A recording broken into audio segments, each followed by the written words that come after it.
الآية دي حرفيا مفتاح النصر للمسلمين. معروف إن أمريكا بتساعدهم، طب فرنسا بتساعدهم برضو. أظن بقى أستراليا ملهاش دعوة، لا بتساعدهم برضو. من غير ما نسأل إنجلترا بتساعدهم، ومن الواضح إن بعض الدول العربية كمان بتساعدهم. المصالح بتتصالح حضرتك. كل دول اتحدوا على التطهير العرقي لإبادة إخواتنا. لما بركز في اللي بيحصل حاليا لقيته طبق الأصل اللي حصل مع المسلمين في غزوة الأحزاب. وليه سموها الأحزاب؟ علشان قريش جمعت كل الكفار والمشركين والكارهين للرسالة، واتفقوا ان هم هيكونوا ايد واحدة، هتكون الضربة القاضية اللي هيقضوا بيها على الرسالة وعلى الإسلام وعلى محمد عليه أفضل الصلاة والسلام. الأحزاب حصرت المسلمين في المدينة المنورة، لا أكل ولا شرب ولا تجارة ولا حياة، شبك الأصل اللي بيحصل. العالم كله واقفين، لا عالم ايه، العالم كلهم واقفين ضدهم. وطبعا عارفين ان لما بتتجمع بتبقى الضحية أسد. في غزوة الأحزاب كانت كل المعطيات بتقول إن المسلمين مهزومين.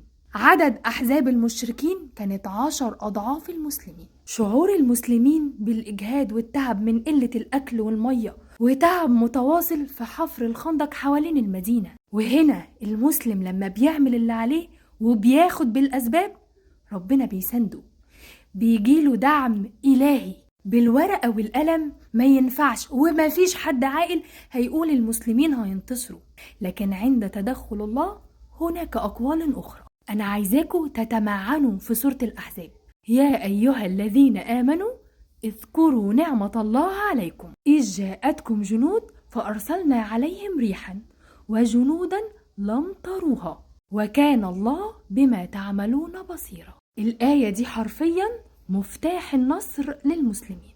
أولا يا أيها الذين آمنوا، هنا ربنا بيكلم المؤمنين مش المسلمين، وللأسف احنا واقفين عند رتبة المسلمين. محتاجين ان احنا نقوي إيماننا شوية، ونكون في معية الله في كل شؤون حياتنا، نبقى شايفين ربنا في كل حاجة، في أبسط حاجة ناخد نية لله، نعلي رتبتنا بالإيمان. ثانيا اذكروا نعمة الله، احنا لازم نفتكر نعمة ربنا ونحمد ونشكر ربنا على كل نعمة ربنا أنعمنا بيها. يبقى السر فين؟ إن احنا نتحول من مسلمين لمؤمنين بجد.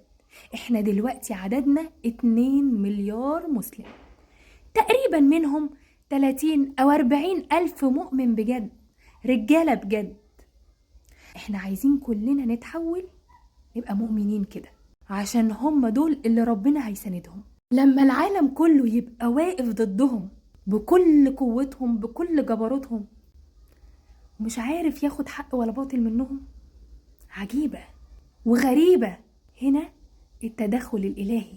جيوشهم لما بيرجعوا بيقولوا احنا ما كناش بنواجه ناس عادية، احنا كنا بنواجه أشباح.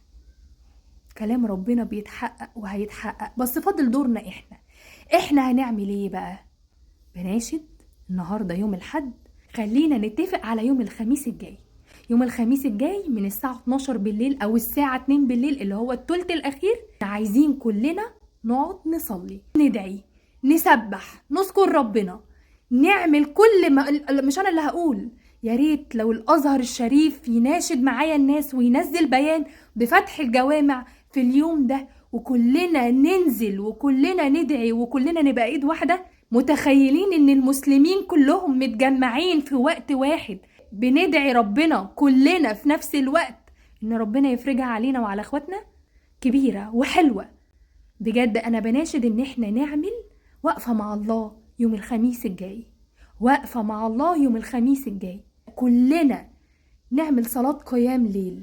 وبناشد الأزهر الشريف لو سمحت افتح الجوامع في اليوم ده، نزل بيان ان الجوامع كلها مفتوحة، وندعي لإخواتنا وتبقى بداية إيمان مع الله، نبدأ نفتح صفحة إيمان جديدة مع الله. حكيت لكم غزوة الأحزاب عشان أقنعكم، خليكم إيجابيين، خليك إيجابي ولو مرة واحدة.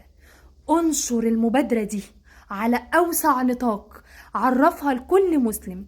يوم الخميس الجاي من الساعة 12 لحد الساعة 2 احنا كلنا قاعدين مع ربنا، كلنا هندعي ربنا. احنا عايزين ال2 مليار مسلم يبقى 2 مليار مؤمن، عايزين ربنا يكون سند لينا. بتمنى ان الفيديو ده يوصل لأكبر عدد ممكن. بجد احنا لازم نكون ايد واحدة، لازم نبقى مؤمنين، لازم نراعي ربنا في كل كبيرة وصغيرة، لازم نراعي ضميرنا في كل كبيرة وصغيرة. مش هتتحل إلا لما نبقى مؤمنين.